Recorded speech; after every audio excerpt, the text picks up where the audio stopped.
Following his parents' savage murder, Conan is captured by the cold-blooded Thulsa Doom and spends the next 15 years in agony, first chained to the wheel of pain and then enslaved as a pit fighter. Rather than allowing this brutal fate to conquer him, Conan builds an incomparable body and indomitable spirit, both which he needs when he suddenly finds himself free. Aided by his companions Subadai and Valeria, Queen of Thieves, Conan sets out to solve the riddle of steel, seize ultimate power, and finally take revenge on the warlord who killed his family. Conan the Barbarian is the 1982 film by director John Milius and is recognized as the breakthrough of Arnold Schwarzenegger. It is loosely based on Robert E. Howard's Conan stories. For a large budget film, the cast of Conan the Barbarian includes an unusual number of then inexperienced actors. Dancer Sadell Bergman and surfer Gary Lopez were cast in major supporting roles as Conan's closest companions. In addition to Schwarzenegger, the cast also included several famous bodybuilders, including William Smith as Conan's father, Sven O. Thorsen as Thorgrim, and Franco Colombo, as well as former Oakland Raiders star Ben Davidson, who plays Rexor. The film also stars Max von Sydow as King Orzik, and it also stars the one and only Darth Vader himself, James Earl Jones, as Thulsa Doom. Shall all drown in lakes of blood.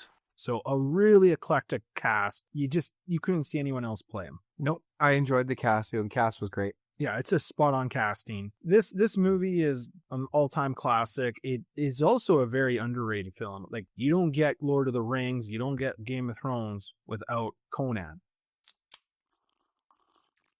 That's right. It really holds up to today. A lot of this film is just great, and everything they do, the details are there. They do a great job of making everything just look right and rich and just believable. Well, they actually, John Milius, the director, they took their time, and everything they designed with the tools, the costumes, everything had to have a functional purpose. They kind of tried to ground this movie in reality or like a prehistory. It could have been something that existed in our world. I enjoyed everything. I was really looking around the set pieces and just looking at everything that was in there, and I was just like, wow, that's a lot of work they did. Watching it again, and especially seeing it on like high definition, it's a very gorgeous looking film.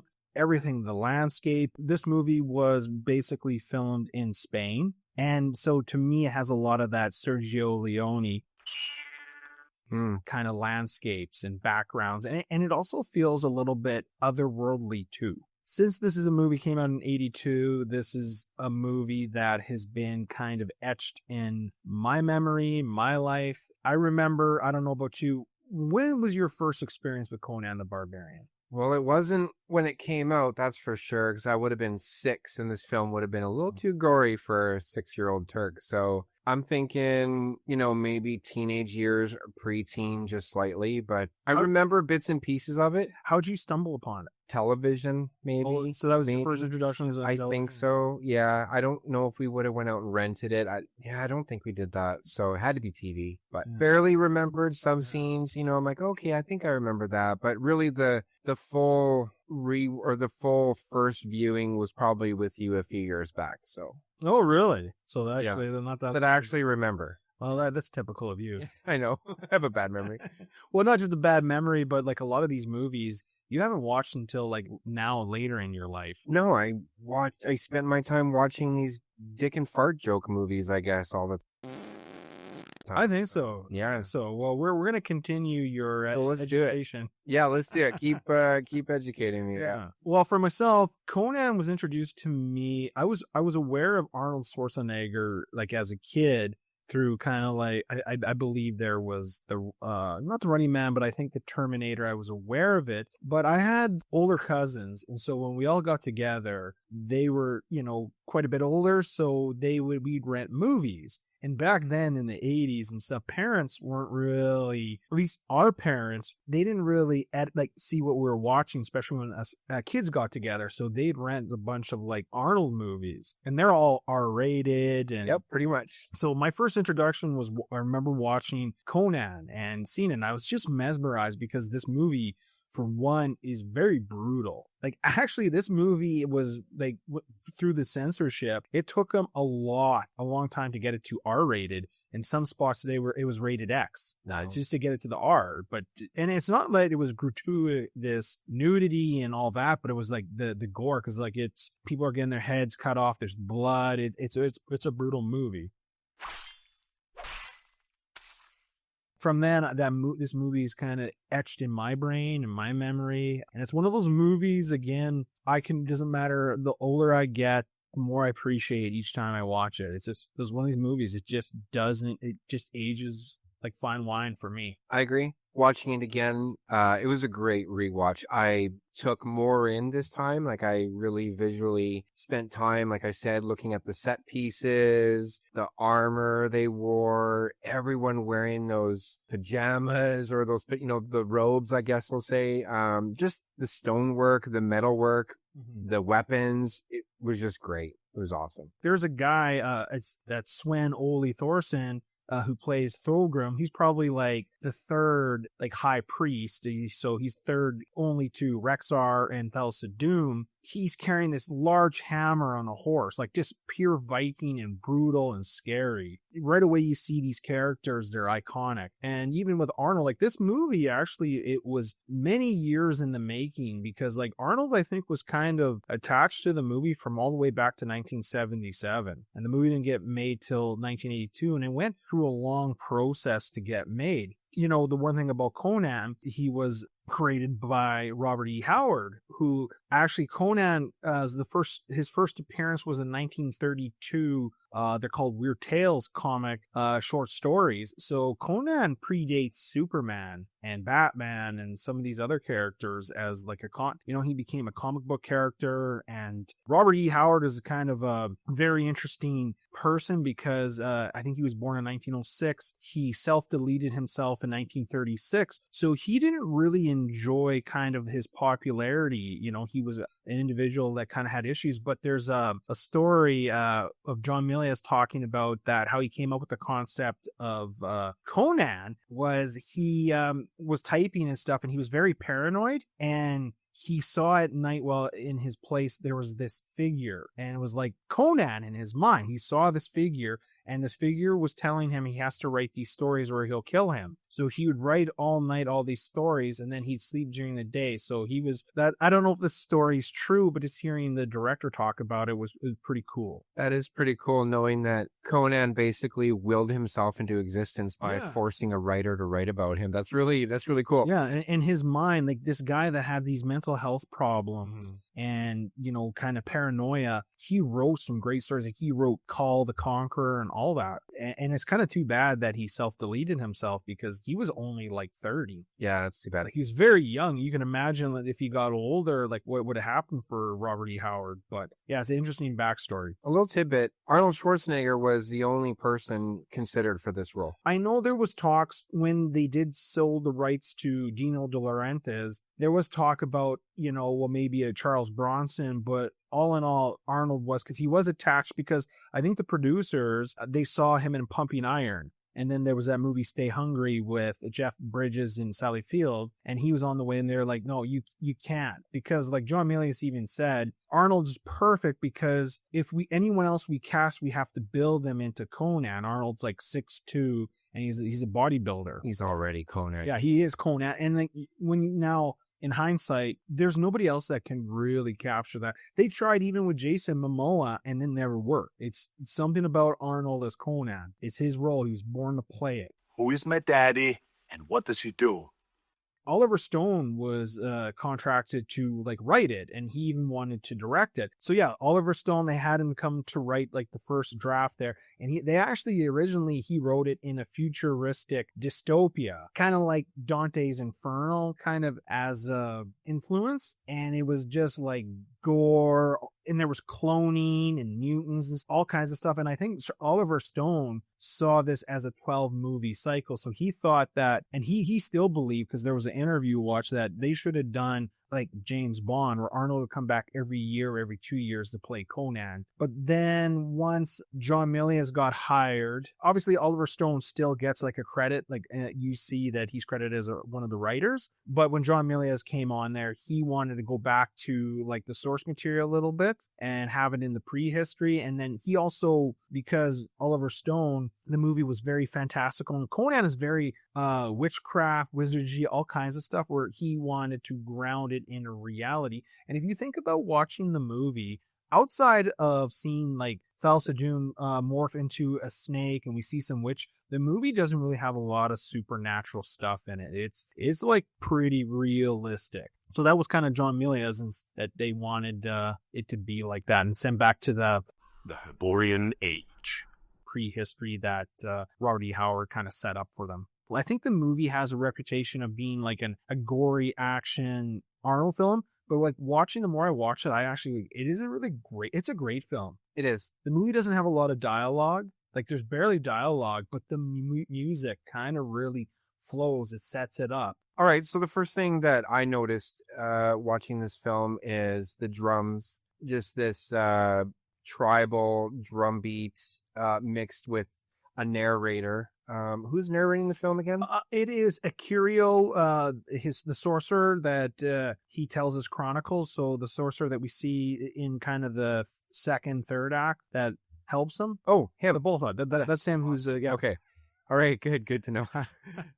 Yeah, he does a great job of narrating the beginning of this film. The screen is black. You hear the drums and you hear this really raspy, cool voice. And then, of course, you see the flames come in with the sword, and just this is an epic beginning for me. The opening titles, like this has one of the best opening title sequences, like almost in every movie. Like, I mean, it's comparable to Superman, Star Wars. Yeah, this opening sequence means business. It's hard. We are delivered. Yeah, you're right. We're really delivered straight away by epic music from Basil Polodaris. Overwhelming narration from Mako, who plays the wizard. Yes. That's his name, Mako. It's right. short for something, but Okay, we'll call him Mako. Mako. That's his name. That's actually his acting name. And then you have like the visual of the sword being made, and like you said, and then we see it all in the music. But then we get to the Riddle of Steel, where Conan's father, William Smith, he's talking to young Conan. He's basically giving them like an oral history of his people, the Sumerians, and he's telling him that about his god CROM. And I love that scene, that it's a father and a son. And then he tells him, and it's really, it makes sense. He's like, you can't trust nobody in this world, but you can trust this sword. For no one in this world can you trust. Not men, not women, not beasts. This you can trust. And the craftsmanship of that sword. Actually, a little side note, the opening scene, the craftsman, the person that made the sword, he actually helped direct that opening sequence. So with the actor and like how they were forging and making and crafting it. So it was actually him directing that opening sequence. That's cool, because you would want a professional person in making weapons like that, or is able to make weapons, to direct the scene and say like, this is how you would do it. And that's great. The title sequence actually tells you a story, not only like with the music, but the visuals, where you see the father, then you see the mother, and then you get a glimpse of little Conan in there. I thought like, boom, right away, it basically tells you what this movie's about. And then it goes to the Riders of Dune, where, like you said, we get an image in the snow of the Thulsa Doom's people. And it's very foreboding and haunting and scary, seeing these Viking type people, trampling through the forest. Yeah, you just see nothing but the horses tramping in there, and all of a sudden people are running about. And then you see like kind of Conan's people living this, you could tell, this egalitarian kind of peaceful life. And he's just ice fishing, just a regular day. And then you see that that one little person running there.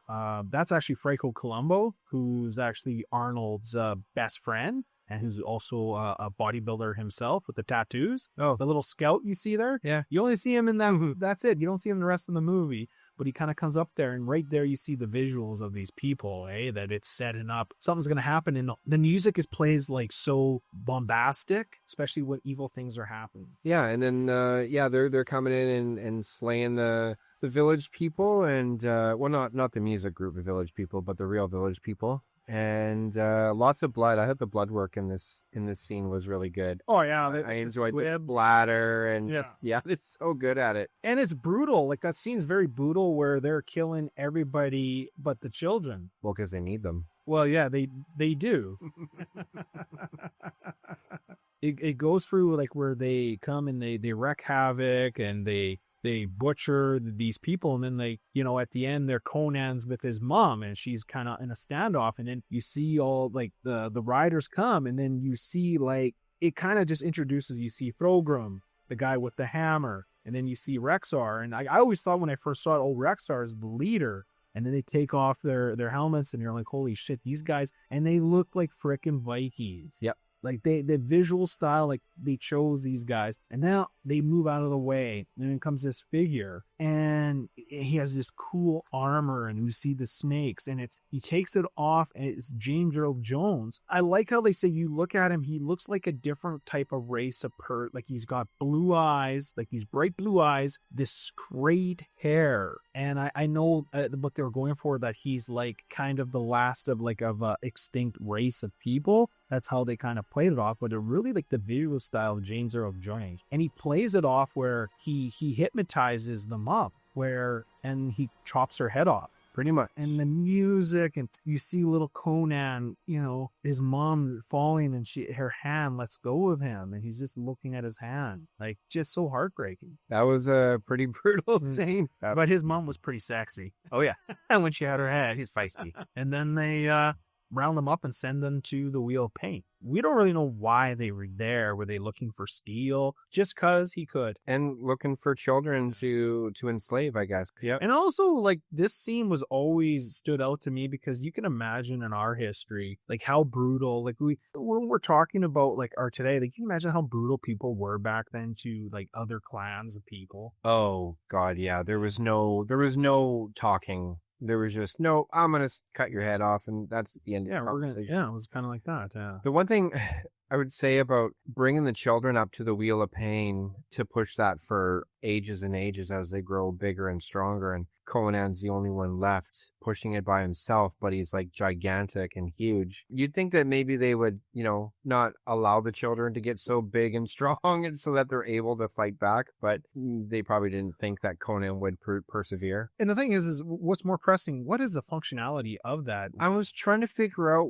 what is that driving? Is that driving something that they need, like some sort of power source or water? It was like rain or something. I don't know. Or it's like a well, or because it had to do something. Because I think the filmmakers didn't really even know. They're like, well, what's the functionality of this? The only thing that came out of like the building of it, that it was done so in proportion that actually the wheel turned too easy for Arnold. So they actually, when he's pushing it, there's like production crew, they're pushing against Arnold to make it look like it was hard for him. Yeah. Well, if anyone knows out there, please let us know what that Wheel of Pain was really for, because I'm not sure. Yeah, I have not found anything. And even like watching some of the documentaries, like the filmmakers themselves, they're like, we don't really know what this is, where we didn't really, like, what's the point of this out in the middle of nowhere? Yeah, that was interesting. But apparently when Arnold was, you see that scene where he puts his head up there and it's the weather, apparently, like, because they shot on location, it was very cold. Because, like, they started shooting Conan because they wanted the snow for the opening scene. They shot it in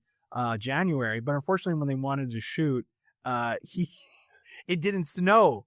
So they had to create their own snow, but eventually it snowed. But during there, he said it was so cold that they would bring him like coffee or tea with schnapps in it, because he likes his schnapps. So that's what kept him warm during that scene. Right on. But it's a cool scene to introduce us to Arnold. Yep. And you see how big and strong he is. And we want to pump you up. And then he's taken into more slavery as a gladiator. Yeah, that was really cool watching him. Well, it was funny. Now, at this point in the movie, it's about 22 minutes has passed, because I checked the time and I hadn't heard Arnold say anything other than, as he's fighting in the pit with that guy. He's like biting him. Yeah. And like even before that, when his handler that came and bought him sets him up there before the fight takes place, and he's sitting there staring at his adversary. Basically, these two are going to kill each other. I thought that was creepy. But yeah, the yelling, you can hear his you can tell like that's like dubbed in there. That where the movie has a little bit of a B movie feel to it, like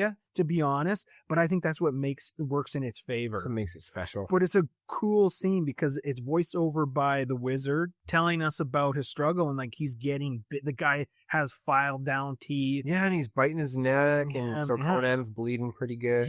He's getting beat up, but then because he has such that big power, because Conan has always been depicted as like 6'6" in the comics, and like his power, physical brute strength, always kind of basically makes him more than a match for most foes. Yeah. And you see that, like he has no training here, and he just decimates this guy. And then we get that awesome montage in the pits. Yeah, and they're arming him with like different protection. You know, he's got like blades on his elbows where like that was just so cool. Yeah, it kind of brings you back to like the movie Gladiator, and I think this movie still like it wasn't like as choreographed as Russell Crowe's, but I found this still more. There was something more brutal about this Gladiator fighting with Conan because he has like those armbands that have those spikes in them, and he's got him on his elbow, and I just love the music, and it's just really well done. Yeah, it seemed real, and it seemed more of a raw, like you said, it wasn't choreographed, but that's what was great about it. Yeah. And then it wasn't like he was just like brutalized, like they did offer him education because Conan also is known as being a very smart tactician, along with his great strength. So you see him in the movie. I thought the movie really did that very well, that we seen his growth as a character, not only in his physical attributes, but also his mental, and also his ways with the women. Ooh, my favorite scene. I love that scene because it's somewhere in somewhere Eastern, like Europe. Well, back then, with the wushu masters. Actually, that guy that gets kicked there, that's like one of his like stunt doubles. Okay. Arnold, he mostly did most of his stunts because they couldn't replicate him and Sandra Bergman because of their physical prowess. Sandra Bergman, she's like a dancer, and she's like 6 foot. Like she's a tall lady. She was a big girl. She looked awesome. That's a huge bitch. Yeah, like fine wine. I know. Oh man, you actually to this day, yes, obviously she's in her 70s, but her like fitness, like she's actually still very fit. You know, and after seeing this movie, I was like, it's too bad that she died, because I like, loved her. Man, I would love to see like her, like almost like a pre-Xena type film, but with just her, like as a solo, like, you know, and have her own little adventure, like with you know, the Queen of Thieves, right? Like having her do her thing. I thought that would have been cool to see more of her story. Kind of like a back. Like it's too bad they didn't actually, after this movie, they did kind of like a back, because they went and did Red Sonja, which is another Robert E. Howard. But yeah. I think they would have been better served if we actually had Valeria, how she came before she met Conan, because yes, that would be cool. She was a fascinating character, but part of it also there's something like her character, and I think why movies today, especially with strong female leads, kind of fail for me, is that you don't have to tell us right away she's good. You show it. And they did with her. Yeah. I don't know. I love Valeria. Yeah, she was one of my favorite like female characters. I think the actress is just gorgeous, but back to him being set free. So yeah, he's learning, like, because again, Conan, and I love how the scene is when he's, you know, the cage where he has the woman there. I love how all the people there outside of his cage are just sitting there watching him get it on. And there's like females there too. Yeah. Like, you know, and these guys in there grunting like, ooh. You know, seeing this Sumerian. Yeah, it was quite funny. A whole bunch of them are Googling through the bars, watching him take. Yeah, they're just watching it like it's like they're at like a zoo or something. Yeah. Look at these two animals humping on there. But then there's that scene when they're talking about what's important in life, and all these guys are saying the wind at your feet, the blind horizon, or, you know, some type of knowledge, and they're like, run. And then they go to Conan, he's just sitting there to crush your enemies. Yeah. You know, see them driven before you. And isn't that really like Arnold's like first really lines in the movie? Pretty much. Yeah. Outside of guttural sounds? Yeah, other than yeah. It's interesting. I don't know why. Like, I know the narrator, the wizard, talks about that he was too wild, but it's like, why did he let him go? I don't know. Maybe he just earned his way. Maybe, yeah, he thought that, yeah. Like, we've put you through enough, and we don't need you any. I don't know. Like, it was kind of a benevolent master he had. Like, he wasn't, like, cruel to him. Yeah. like he put a lot of stock into him, but then he lets him go, and then he has his freedom, which is interesting. And I like his first taste of freedom. He's getting chased by wolves. Yep. You imagine? You're just like, okay, you're free, go. He's ready to get chased by these wolves. Then he stumbles upon a cave that he falls in, and there's a skeleton there. And the movie didn't have to, then this is what's so brilliant about this movie. It doesn't have to give you verbal exposition to explain to you what's happening. He's in this ruins. He's lighting a fire, and and it's showing you the wall. It's like showing you this history. This is another race of people. They almost look like giants to me. Yeah. So then he stumbles across this skeleton holding the sword on the chair, and he grabs his sword, and then he like bangs it on the ground to knock the old rust off, or not rust, but like just it had caked like dust and rock and stuff on Crud. it. It was some type of Crud, whatever, and just kind of shakes it free, and it becomes like really nice looking. And that was such a great. And you sword. see the excitement in him and how big the sword is, and this history, like it's referred to the Atlantean sword in and that's like Aquaman's people. That's right. So yeah, it was cool. Yeah, but then now he has the sword, and I love how he gets out of the ruins, and he stands on top of it, and he just one slice cuts off his chains. Yep. And then the next scene we see him, he has the pelts and the fur of the wolves he's wearing. Yes, yeah. Which is, we know what happened there. That was good. Well, I guess a scene there when he was filming it. Apparently, like those dogs or wolves were actually not well trained. They didn't even like their handler. So there's a shot, and you can see it actually on a deleted scene. Arnold's like running, and the dog catches up to him, and then and Arnold kind of trips over like the rocks. The dog gets him, and he pulls him right down. Oh, really? And then that scene where Arnold tumbles into it, he actually like hurts himself, and he gets a nosebleed, and he's like telling John Milius, he's like, "I'm bleeding, John," and he's like, "Pain is temporary, but film is eternal." So like anytime Arnold got hurt, he would like make sure he put it onto the scene. Yeah. And it was kind of interesting to see, like, not just the wolves, but also the Rottweilers that were depicted in this film. I was like, oh, Rottweilers go back that far, or to this world anyways. It was kind of a little earthly thing to see, but Rottweilers are the type of dog that you would put there, I guess. Yeah, the Rottweilers that were running with the riders. Yeah, in the beginning, yeah. Man, wouldn't that be suck to be the handler? Like, everyone's like, you got to run the whole way there with these dogs that are yanking on you, and everyone's on horses. Yeah. And the thing is, it's not like you're like, let me catch my breath. Oh, wait, they'd probably just behead you. Yeah. yeah. Like, that would suck. Like, you're just thinking in the snow, and he's running. Yeah. No, that was pretty cool. I like this scene where he comes upon that witch. Yeah, so it's like a little, is it just like one little hut that's in the middle of nowhere? Between like almost like these rocks. It's like in the way there's like, it's like she's like almost like it's an entry. You have to pass through her, literally. Well, he passed in her. Yeah, so she's like, it's warm inside. Oh man, and she is foxy. Oh yeah. Oh, she played a great witch. Oh yeah. Oh man, comes in and he walks in. He's sitting there, and she's like crawling like a panther. And yeah, like on the ground, and she's got her ass in the air. She's crawling, and she's like basically like talking that it's been foretold that she would meet him from the north, and like tell him about this. Like, so she had some really like clairvoyance, this witch, eh? Yep. What do you want? And he's like, a snake. This is actually really like the first real like outside of CROM, because we hear him say CROM when he finds the Atlantean sword, but this is the first time you really hear him really talk to someone directly, as opposed to the lamentation of the women. He's like, two snakes, eh? And then right after that, he wants her to tell him where he should go. When he's screwing her, she's, moaning, but she's giving him directions. Well, they're doing. Well, he's slamming her. Zamora. Yeah. And he got a little too deep in there because it brought out the. Yeah, she was moaning like a hyena, and then she turned into a beast of some sort. Some type of beast demon or something. Yeah. She's trying to bite him. He throws her right into the fire. That's what I call a sexual experience. Oh man, you hit the right spot when she acts like that. Yeah.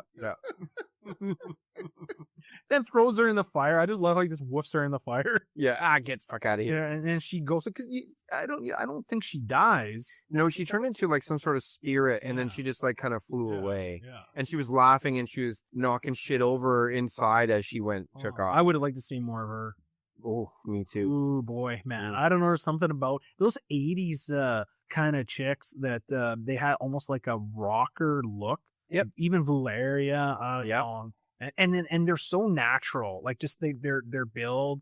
Like there's no caked on makeup. Like Yeah, and it had to do with the hairstyling too. the hairstyle. No, there's just something. Oh boy. Let's pause this podcast. Let's pause. Hold on, sir. It needs a cool. We need a minute. I need to put my head in some ice. So what you gonna do when runs froze on you? Oh my God! Yeah. And then the next morning he meets Subadai. Yes. So basically what she does is she beds these guys that come in there, and then I don't know what she does when she captures them and then chains them up and then feeds them to the wolves when they come around. Right. So that probably was going to happen to Conan, I'm assuming. Yeah. I know he must have went a little too deep. Oh yeah. Yeah. So Subadai, She took too much of the story. Yeah. Because you start putting it you're like, oh, so Subadai was in there the day before. And I like how, like, when he first comes there, you don't see nothing. Because I rewinded. I'm like, well, I should have seen Subadai, but they had him tucked away in the corner. But it's funny. He must have heard all that. Oh yeah, because he was just chilling out Out there hanging, hearing all this shit going on. I was like, yeah, I remember. I felt that too. Who are you? And then, of course, I'm Subadai. And I like when they finally go on their way and I love, the run. when they have their like little sit down and they're talking to each other. Yeah, I love that because he's like, what God do you pray to? Because right away, they know they have an allegiance with something. Yeah. And right away he tells them about his God, and then Conan's telling him about his God. Yeah. And they're discussing, and they're like, well, my God's better than yours because he does this. And then Subadai's like, no, don't be silly. My God does this. And, so mine's better. But they still became like great friends, even though they, you know what I mean? They had that funny banter. Really good companions.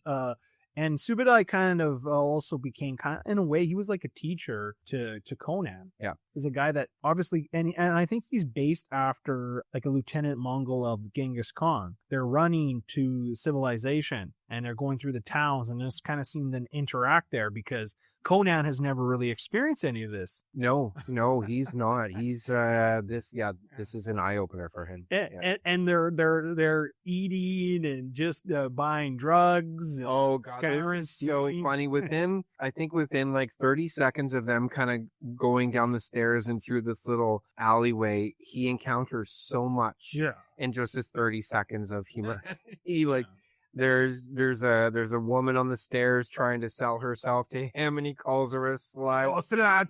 And then there's a guy that's dead. Yeah. But that's the second town they went to. Is that the second town? Yeah, because this movie's really good at like doing montages to kind of explain what's happening. But yeah, like they rifle through 2 towns. Right. And the second town is where they find that Black Lotus, because the second town they find that Tower of the Serpent, and where they meet Valeria, and then the guy, the guy that sells in the Black Lotus, he's actually the set decorator. Is he really? Yeah. Black Lotus. So pigeon from the best. After they pass the prostitute there on the stairs, and he sees they walk past, and you could hear some moaning, and there's a llama or a camel, I think, in a stall, and there's someone behind it. There's great things in the background that they set up. Yeah. I'm not going to describe it too deeply because I don't want to get in trouble here, but just use your imagination. There might have been some herding back there. Poor llama. Oh man. Well, hey, yeah. Well, you just like how the first town that he's smelling, you see that whole whack of pigs going up the stairs there. Just like that would have been cool to choreograph as they're walking down, and then all of a sudden release the pigs, and just to go up the stairs. That was chaos. Well, you have to remember there's no map paintings, there's no CGI. No. Like they built like all these sets in Spain, I think in Madrid and outskirts there. Like they built all these towns. Yeah. And that's why it looks so real and authentic. That's great choreography to be able to pull that off, which is so much happening in the background. Yeah. As they're like, that's brilliant. And to set that up and to wrangle it, like it was great. And then they're eating the food. I just like that. And then obviously they get all fucked up on that lotus and they're trying to, he punches that camel. That's right. Oh shit! I forgot about that part. Yeah, that was funny. You're too big to be a thief. And then they find Valeria, like it's a real cool scene because they're just walking up and you see that pillar and and between it, all of a sudden you see this silhouette. Yeah, she's hiding. They square off a little bit, yeah. But then they settle down and realize what they're there for. Right away, they don't know her, but they team up with her right away. Yeah, you know what's in there? No, you go first. But the thing is that when they're climbing the wall, Arnold's he's the last guy. Yeah. Yeah. Which is funny. You go first. Yeah. He's actually the last guy. He is. So I don't know what happened there. But the music, again, this kind of just goes back to like Basil's, his masterpiece of score in this film. That he actually took a lot of like Gregorian music and he took some of the existing stuff and then put his music into it, especially this scene where they're climbing the wall. I just find like the music just subtly plays and it ramps up because they're going into like basically a cult temple. Yeah. Climbing up there and then they go down and like the smell is foul. Valeria, when they get in there, Subadai, who's educating Conan, but then now she's educating them. She's like, okay, that's Rexar. He's the high priest of this second only. And she's kind of telling them and then they go down. Like, so the movie just doesn't like, I don't feel like a lot of movies throw shit at you that it's an actor explaining exposition. She's just like telling the guys, this is what's happening. You go there, I'll go there. And it works for the audience, but it also works for the characters. And it progresses the story. Yeah.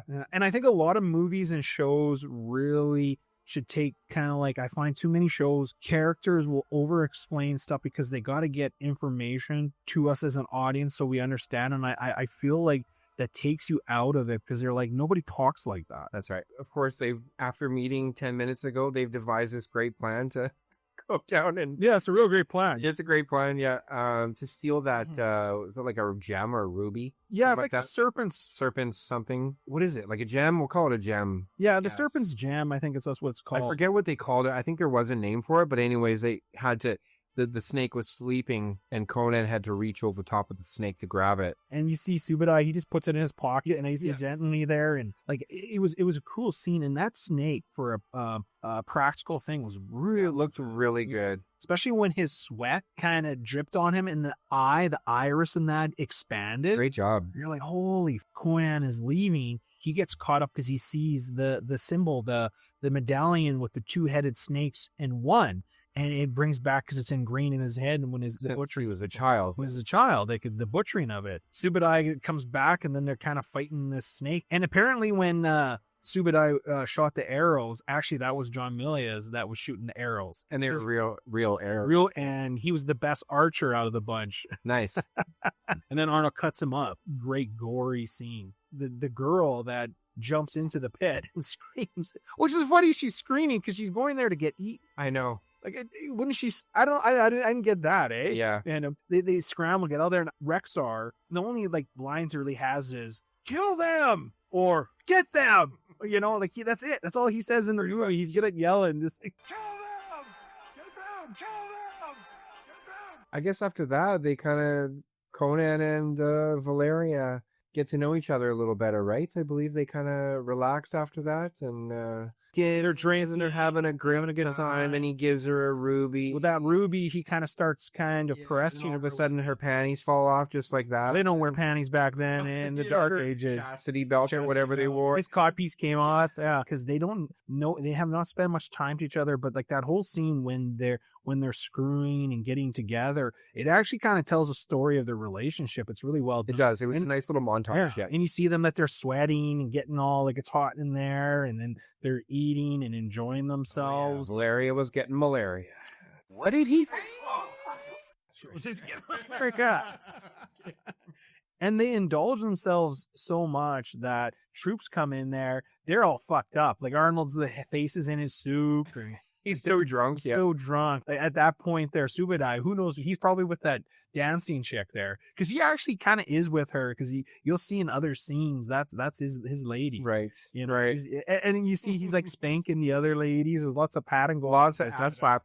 King Orzik and stuff. And like, he brings them in. At first, you think that they're in trouble. Like at first, right? You think, oh shit, like they're going to get jailed or something. That turns out not to be the case. He actually wants to enlist them on a journey to get his daughter. And they're like, where's your other friend? He's like, oh, he died. Yeah, he's died. He's all of a sudden they drag her to Subadai, and they're like, ah, shit. But he gives them like all those rubies. And he loves them. He's like, I love you guys. You guys are perfect for getting my daughter. As he's explaining, he was a person of like high power. Kind of like what Conan might have, would potentially be. He's kind of his own kind of king, a powerful king. Now almost being subservient to this snake cult led by Thulsa Doom, because Rexar, I think there's a deleted scene where Rexar goes there and he threatens him. Okay. Because he even says, I'm being threatened, and the audacity for them to come and talk to a king. And Daring! What outrageousness! What insolence! What arrogance! But the main thing is his love for his daughter. Yeah, and lost. she's been indoctrinated under this cult, and he wants to try and rescue her and bring her out. And I think as a parent, like you can imagine in real life how many kids have been indoctrinated by cults or ideologies that has taken them away. Right? Yeah. School of indoctrination. That's right. James Earl Jones is Valeria wants to let's just take our money and get out of here. Yeah. But Conan can't. He needs revenge. Yes, he does. But yeah, so he abandons them and he goes in his pursuit of Thulsa Doom, and he goes and he's locating this cult, but he ends up kind of, because he wants to go to the Mountain of Powers where Thulsa Doom is, but along the way he meets the wizard. He's walking in those ruins of those, like a Stonehenge. Yeah. And talking about that there was great battles there, which actually the last climactic battle does kind of take place there. I like their interaction where he's trying to scare Conan, and it shows you that you can't. Conan cannot be scared. And they laugh, and initial interactions with these characters, they strike up a connection right away. And you don't see shit like this in a lot of movies. A lot of movies, it takes a long time explaining, or right away, like, I'm a wizard and I could kill you. And he's like, is that right? You could summon up demons? He calls him out on it. And then he cooks some chicken. Yeah. I got more legs than a bucket of chicken. And then he asks for flowers. Yeah, that was just so awesome. Them chilling out by the fire talking, and Conan's gnawing on this big fucking chicken leg, and just the meat's flying everywhere. I absolutely love that. And then he goes, he goes to disguise as a priest, and he sneaks into the ceremony. He sees all the followers, and there's that one kind of priest guy, where you going, my brother? And character plays it off that he's hoping to get some type of action from Conan. Is it? I think so. I think that was, Could we go talk over there privately when no one can see us? Like, well, sure, my brother. Because he's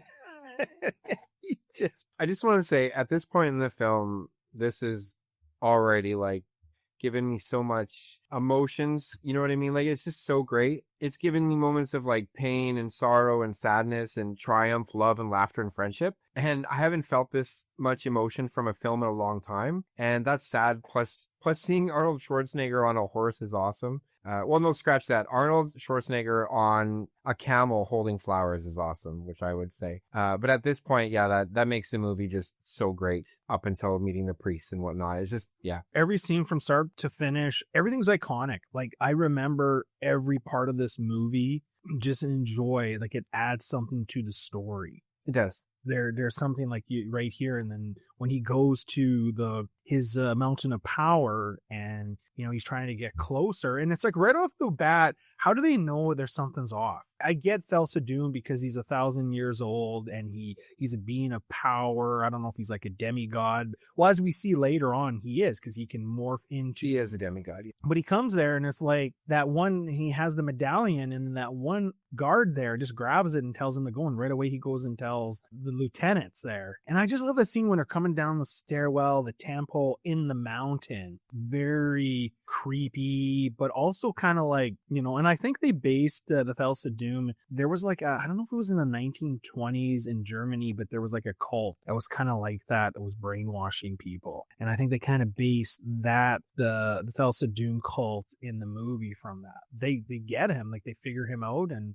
they beat him up and torture. And you'll notice like the Rexar and Thorgrim, they're way bigger than Arnold. Like, when you compare them, John Milius is like, we need like these guys to be bigger than Arnold. Because usually Arnold's, a big 6'2" muscular guy. And like each of those guys are bigger than him. Yeah. And actually he felt uncomfortable because he wasn't used to He's not used to that. Bigger than him. Bigger So than that was a cool perspective. Yeah. And then obviously in the sequel, they play where Andre the Giant and Will Chamberlain are in it. Mm-hmm. And they're way bigger. Yeah, they're way bigger. It's really interesting dialogue from James Earl Jones' character because he's like, I will talk to you now. And he's really grieved that how dare you come into my temple and kill my people and steal from me? And like, almost like the audacity to you. Why would you do this to me? And like, there's no like reflection of like all the years he has terrorized other civilizations. What I really liked about this scene was Thulsa demonstrating his power by, you could see up above him, he had his followers standing on ledges above him. And he would just point at a girl, one of his followers, and she was in robes. And he would just use the hand gesture like to come here, my darling. And she just, without even saying a word, walked off the ledge to her death. Just died right in front of him on the ground. And he was showing Conan because they were talking about the riddle of steel. And he's like, I actually know something that you don't know. And there was a time when he was referring to him slaughtering his people that there was I thought steel was the key to things, but no, I've evolved in a sick way that flesh is more powerful because flesh is what wields that sword. He demonstrates that when he said, he's like, come here, my child. Yeah. And it not only does he shows you like his power and persuasion on people, but also like he's not wrong in what he's saying that the flesh is more powerful. And then he even lets Conan know that actually you should be thanking me. I am making you who you are. And he kind of continues that at the end before Conan kills him, that you need me. I made you who you are. And he kind of tells him that. You figure, well, I may as well crucify him first. That's right. This is another iconic scene on the Tree of Woe. Conan's crucifixion is so much different than Jesus Christ's crucifixion, because when Jesus was being crucified, he was like, what did I do to, my Lord, be forsworn like this? Where Conan, right to the end, he's fighting, where there's that eagle or the bald eagle. Vulture, the vulture biting on him. What does he do? He bites and kills it himself. That was cool. And seeing the vulture, like, pick on some sort of meat that was on his chest and it looked like it was attached. And I'm like, oh my God, that was so cool. Yeah. Because it really looked like the vulture was eating Conan. It was. It was awesome. And apparently that's a stuffed dead vulture they use. So every time he did a scene and bit it, they had to go give him some type of, to kind of cleanse his mouth out, like some type of mouthwash, because so he doesn't get disease or sick. Mm-hmm. That was cool. There's a real cool scene. You've seen him where he basically he does, I don't know if he dies, but then Subadai comes and rescues him. A little late. They're a little late. Wow. He had a head start. No, I know. He had to run the whole time. He did. Subadai ran the whole time. He did. That's a good friend. That is a good friend. Yeah. We have that scene where Valeria kind of barters with Akirio, the wizard. Yeah. Do you owe them anything? And that, to bring him back or for him not to go. And I thought the scene where the demons or the spirits came out, I actually really appreciate those effects. So do I. They look better than, because what they would do? They would add so much detail to them, and like they probably have skin texture. Yeah, no, these ones are just nice and blurry. It fits right. And it feels like otherworldly. It works so much better than I think we do today, because I think they would overcomplicate it. So much detail. They would today, yes. No, it was probably at the time real, but it was, I really like the effects they use for that. That's why I think that this movie still stands up really well. And even with their special effects being old, it still looks good. Like the only time you actually, I think you see like a backdrop or like a blue screen type is in the beginning when Conan's father's talking to him about CROM, their god, and steel. You can tell, well, they're sitting and there's like a map painting or something. But other than that, everything looks like it's on location or it's a set or real props. Yep. You know, because they just didn't have the technology then. That's right. 1982. And yeah. There was something like, I thought it was kind of funny after the wizard there was drawn on Conan's face, and I was thinking like it looks like he's playing tic-tac-toe with all the little symbols on his face and stuff. But I guess Arnold actually loved that because all he had to do was lay there, and he said he'd like get rest and sleep, and I think he told Sindel Bergman that when she jumps on him because he's tied up there to watch how she jumps on his junk. Yeah, yeah, no shit. And I was like, yeah, maybe take it easy there. Don't, something could happen. You could break this rock because she really goes for it. And man, kudos to her. Like she really goes for it in that scene. She does.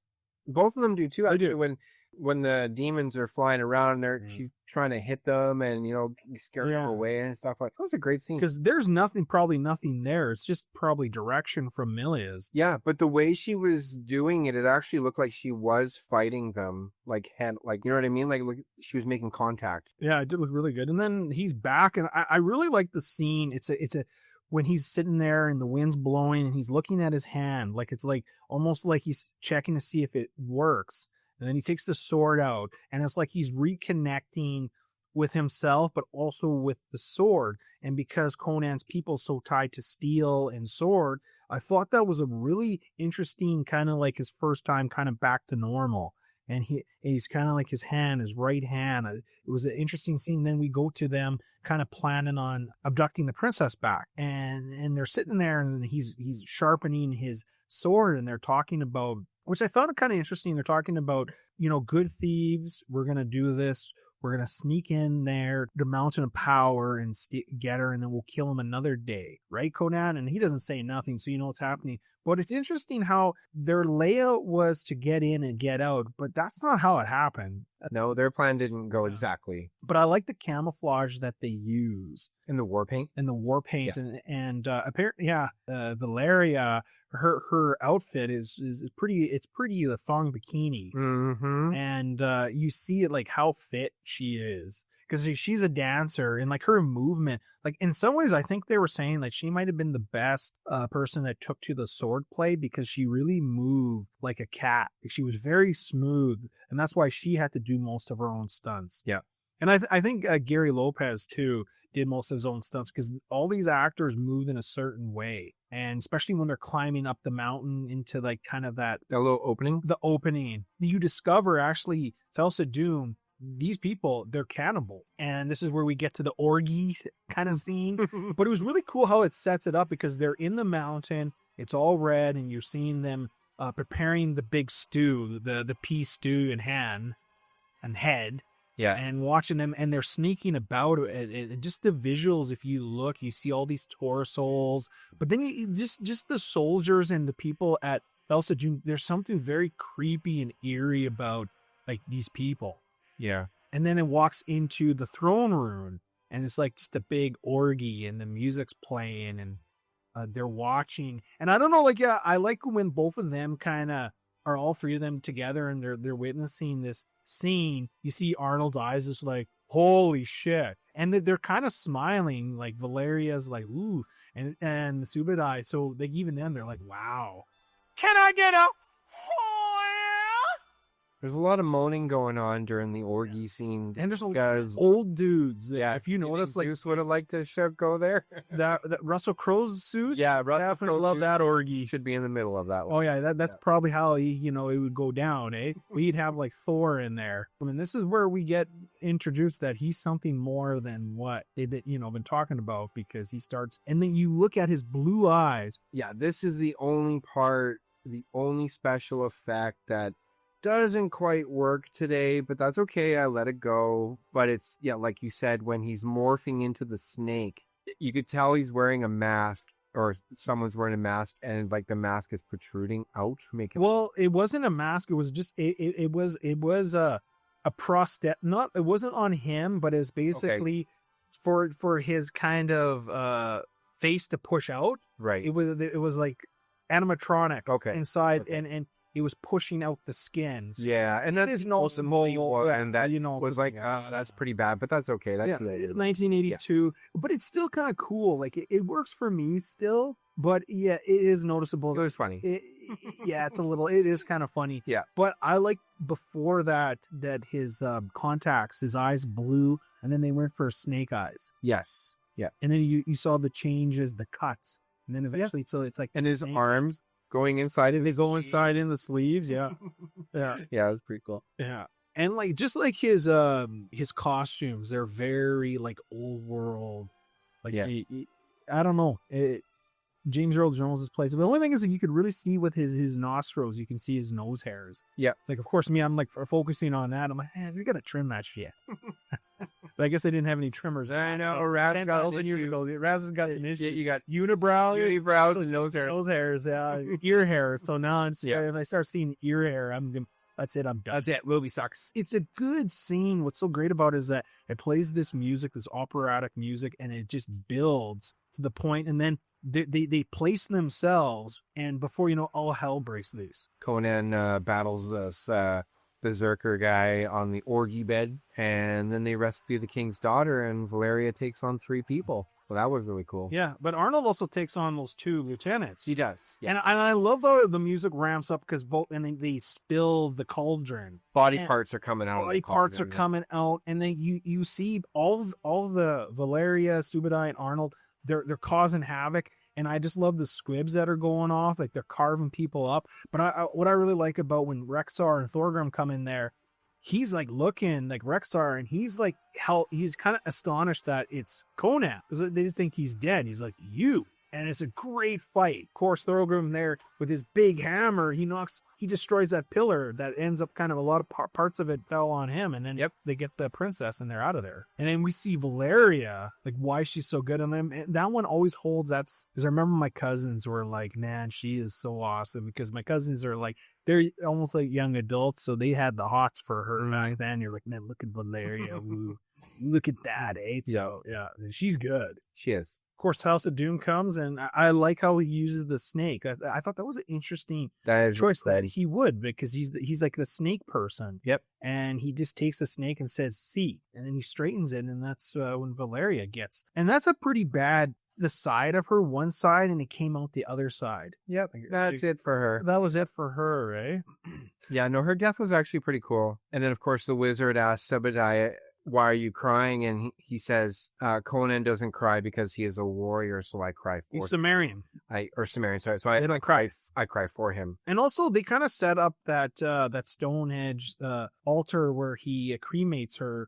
Earlier, Akirio tells him no fire will burn there. So they kind of set it up there, and then he's like, no fire's going to burn there right there. But it does, eh? I know. It was a great scene. I loved it. It was really, really touching. And to kind of kill a character like that off, is also an interesting move, because you could imagine like what you could have done with Valeria. You could have done like we were talking about, having her own movie. Yeah, that would have been great. I would love that. But I like the fact that they killed her, because it is kind of a motivation for him. Where like when you get to the sequel and so I don't know, that it's kind of like, yeah, it would have been great to see her, but you're right. Yeah. I think the impact is greater with her sacrifice, because it means something, and I think that's why like a lot of movies and shows, when you do kill someone off and it means something to the character and it pushes them forward, and this does push Conan forward, because not only did Thulsa Doom kill his people and his family, now he killed his love of his life. So it's kind of another thing. Yeah, you're right.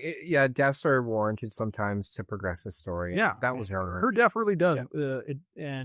But they know that the princess tells them they know they're coming and they're gonna seek out him. And I thought that scene when they're setting up their traps and all that, the wizards, like the gods, are pleased. And I love that line where, like, are they going to help? And he's like, no, well, then tell him to stay out of the way. He's got that big axe. Yeah, and he's like, I'm going to be watching you from over there. Yeah, he does get involved, though. Yeah, he helped. He carried some stuff. And yeah, it was cool. Yeah. And it's very interesting how this is kind of like poetry, how it rhymes, or in the beginning, Thulsa and them are, coming to the village to kill and all that, and they're successful, and they're kind of doing the same against few, but this time it doesn't go so good for them. And it's a great scene of watching both of them take out systematically Thulsa Doom's men. And this is where it kind of reminds me a bit of like the strategy for 300, where they smart about it. And there were only 2 of those guys, and they were taking on many guys coming in. So that was great. The way that he gets the Throgrum there, because he thinks he's got him. Yeah. And he hits it, and then that freaking stake right through impales him. Yeah. And I thought it was really awesome seeing and watching Arnold look at it. He goes, "Are you okay? Is everything all right?"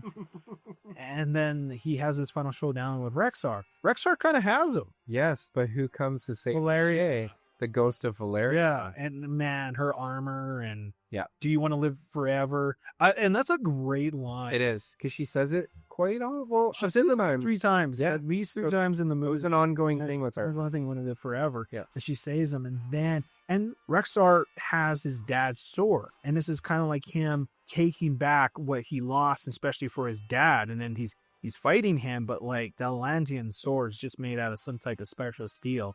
Is like he pierces it in half. Yeah, man, talking about a guy getting carved up. You imagine getting carved up with those big blades? Those blades would like break your bones on the way through too. Like they're just, because like they're sharp everywhere. They are, and not only would they pierce you, they're so heavy in that they would just cleave you anyways. Like getting hit by those in the head or whatever. Yeah, you're done. One shot of those and you're done. Yeah. Well, yeah, we saw that with Valeria when she cut that guy's head off. Yep.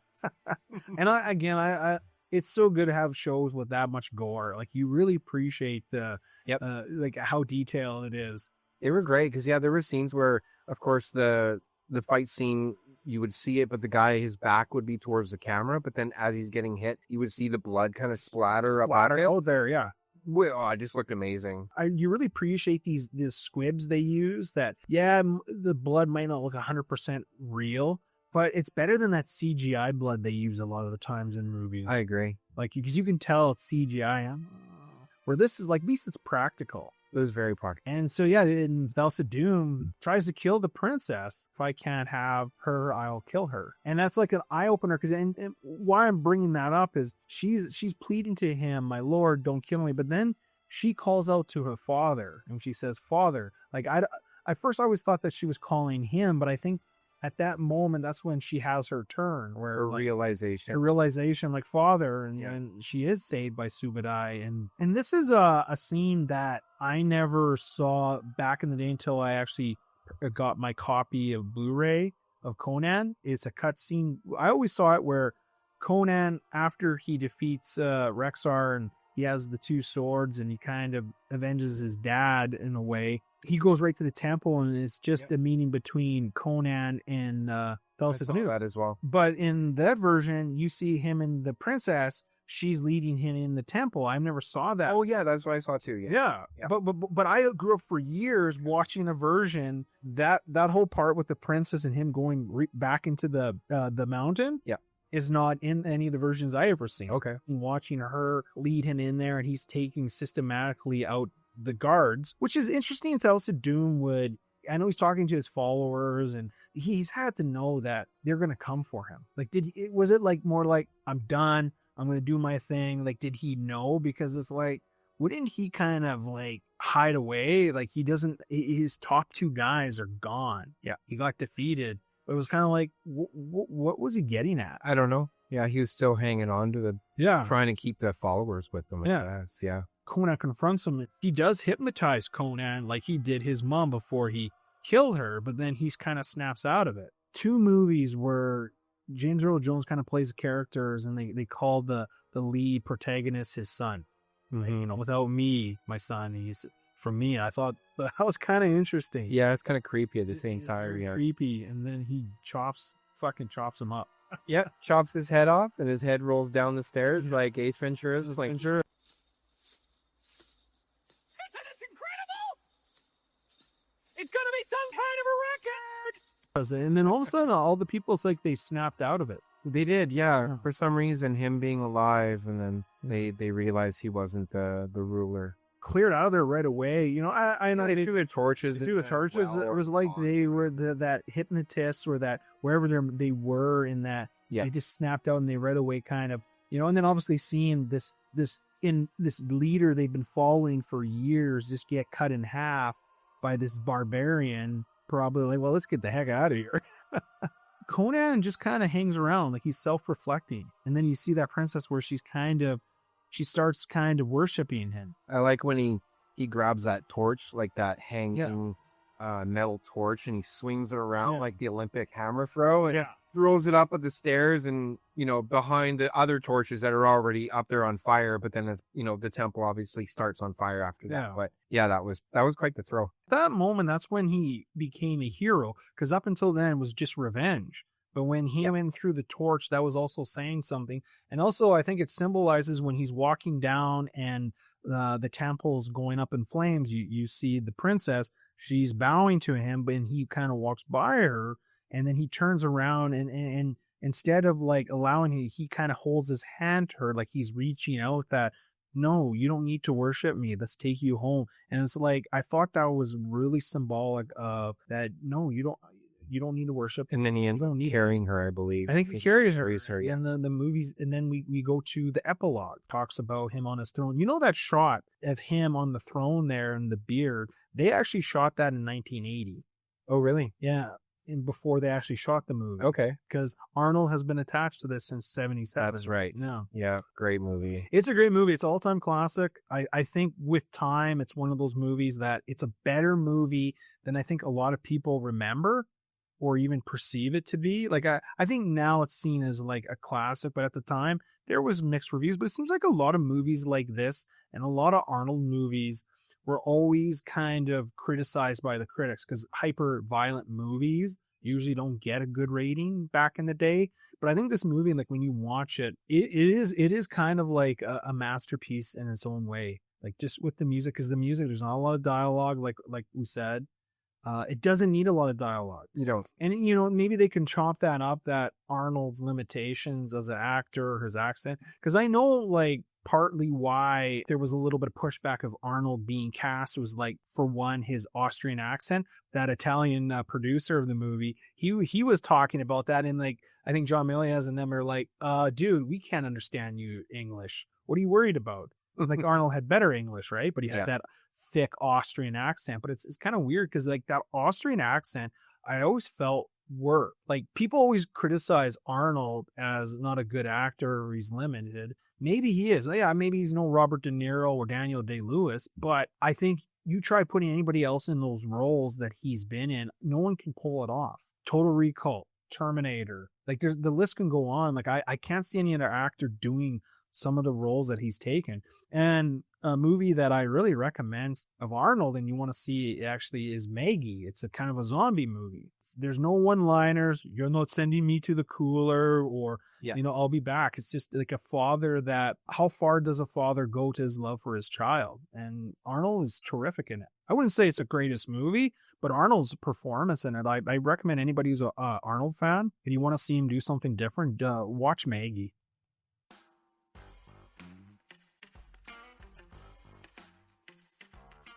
All right, it's time for a new segment that Raz and I want to call Did You Know? Because I bet you did know. Did I know? I know, but do you know? I do know. Just a couple of things we'd like to add at the end of our podcast. Just some quirky, funny things about the movie. That you might not know. That you might not know. Or maybe you do know. Anyways, starting with my first one. The fake blood used in the film came in the form of a concentrate, which had to be mixed with water prior to use. Due to the cold weather, it was mixed with vodka as an antifreeze. Instead, in the scenes in which actors were supposed to spit the blood, they would swallow it instead, then go back to the special effects man for more. Yeah, so they were getting drunk on blood. Why wouldn't you? Red vodka? Well, they were cannibals, weren't they? Yes, they were. Another one, James Earl Jones was a last-minute addition to the cast because of his commitments on Broadway. He and Arnold Schwarzenegger became friends on set. Schwarzenegger helped Jones stay in shape, and Jones coached Schwarzenegger on acting. So did Max von Sydow. And to go further on Max Sydow, John Milius was surprised that he actually said, yes to playing that small part of, Awesome. because it's really basically he's got one scene in the movie. Actually, there's a deleted scene where he gets killed by his men that have been influenced by Thulsa Doom, and it's a great scene because they have squibs in him. Okay. And the story to that is that the squibs, when he's getting stabbed, weren't going off, so they were cutting it, and then eventually the squibs went off, but they started laughing, so the scene was ruined, so they didn't end up using it. Technically, the character, we don't know what his fate is in the movie, but they plan to kill the character off. Okay. Do you have anything else to? Well, I do actually have that. Actually, the character of Conan in the movies is much different than he actually is depicted in the stories and in the comics. In the comics, he kind of lives with his family till he's like 15 or 16. They don't get brutalized and killed off like they do in the movie. Also, that background is more so the other character, Crawl, from the other stories that Robert E. Howard. So they basically took amalgamation of characters. Actually, Thulsa Doom wasn't a villain or Conan's. He was actually Crawl's. And he actually had like a skeleton head, and then he only appeared in one story. And same with Valeria. Like Valeria, I think, was in another story, but she wasn't tied to Conan until they put her in the movie. So they did amalgamation of, I think the only thing that they kind of kept from the comics that really depiction of Conan was that he was Sumerian, his god was CROM, and he climbed like the Tower of the Elephant in one of the stories, but obviously it's the Tower of the Serpent. So there's some of that. It's amalgamation of the character is in the movie, not necessarily out of the comics. One more thing I know off the top of my head is there is a video game based on Conan. It's called Conan Exiles. And I believe it's played on PC, but I don't know if it's played on Xbox or PlayStation. But from what I hear, it's a pretty good game. It's a survival game. You can eat people in there. So, hey, eat away. Yeah, it's a great property, Conan. Like, there's so much you can do. I'm sure they'll do another series. They actually did a TV series back in the day when they had the Hercules with Kevin Sorbo, who played Hercules. Incidentally, he actually played the live action version of Crawl, the Conqueror, in the movie. But I don't know, the character that played him was a friend of Arnold's in the TV show. They only ran for one season, really stupid, but he's huge, and he kind of looked like Conan is Arnold's in the movie. Yeah, I tried watching that show back in the day. It was pretty awful. Conan, what is best in life?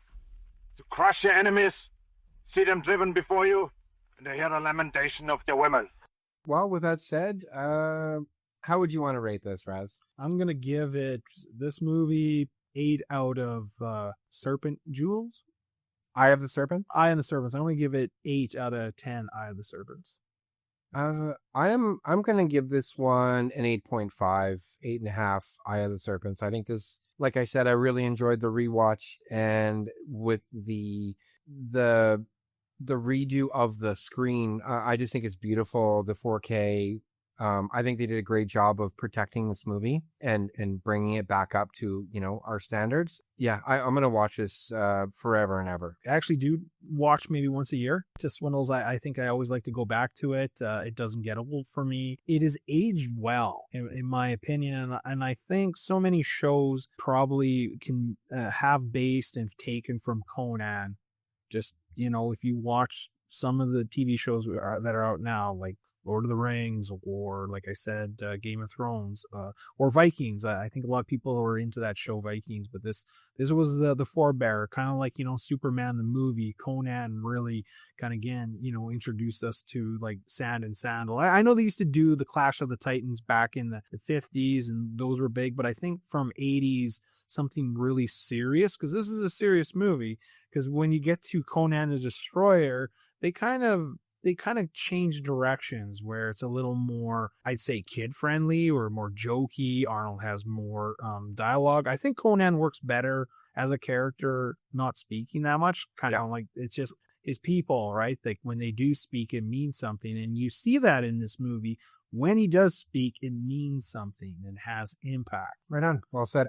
I know there's been lots of talk about a third Conan movie with Arnold, the King Conan, because like John Milius and them, when they were making it, they kind of visioned it as a trilogy. the first movie be like his revenge, the other one be kind of like enlightenment, and then the third one would be kind of like him dealing with, you know, being a king and then passing on the legacy. And there's been talk for years that Arnold and would be attached to it, that there'd be one, you know, and he's at an age where you could do him as King Conan. So I hope, but if they do it, I'd like to see them go back to like the first movie where it's a brutal and unapologetic. But this day and age, it's don't think that's happening. That's why we need to keep these movies alive so we can revisit them and enjoy them. And sometimes this is good. You know, we got two pretty good Conan movies. It'd be nice to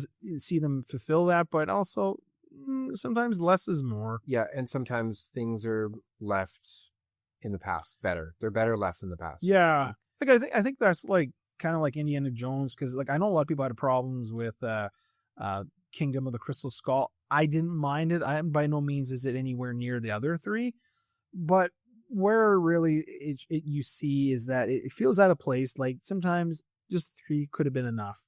Yep. The time, the era. But on that note, thanks for listening to this podcast. We hope anyone that listens to this, you know, if you're a Conan fan, go and rewatch it. We'd like to hear your guys's do you agree with us on what we said? Do you have anything extra that maybe we missed? Because I'm sure, you know, there's a lot of things out there that we just didn't talk about, but we tried to get as much as we could. Yeah, and we don't want to regurgitate the film. We want to have some fun with it and skim over it and talk about the fun parts and the parts that we really resonate with and are special. And this is the point of our podcast. We just want to help document how special these older movies are, and they're special to Raz and I. So we appreciate you watching and listening. Yeah, we appreciate it. And also, like, if you want to know more about Conan, especially as far as like cinematically, just get yourself a copy of like a remastered Blu-ray or whatever you can get, and there's some good documentaries. There's a good one that gives you lots of information, Conan Unchained, and the audio commentary has both Arnold and John Milius talking about it, and you get some insight from. You don't get a lot of insight from Arnold because he's more like, oh, the movie's great, it's great, look at this. But John Milius, he'll give you some, you know, extra tidbits because there's a lot of stuff out there, you know, that a lot of people are doing on YouTube, my 10 extra. So that's why we didn't go too hard on a lot of that, because I think a lot of that's already common knowledge out there. Yep. On that note, thanks for listening. Thanks for listening.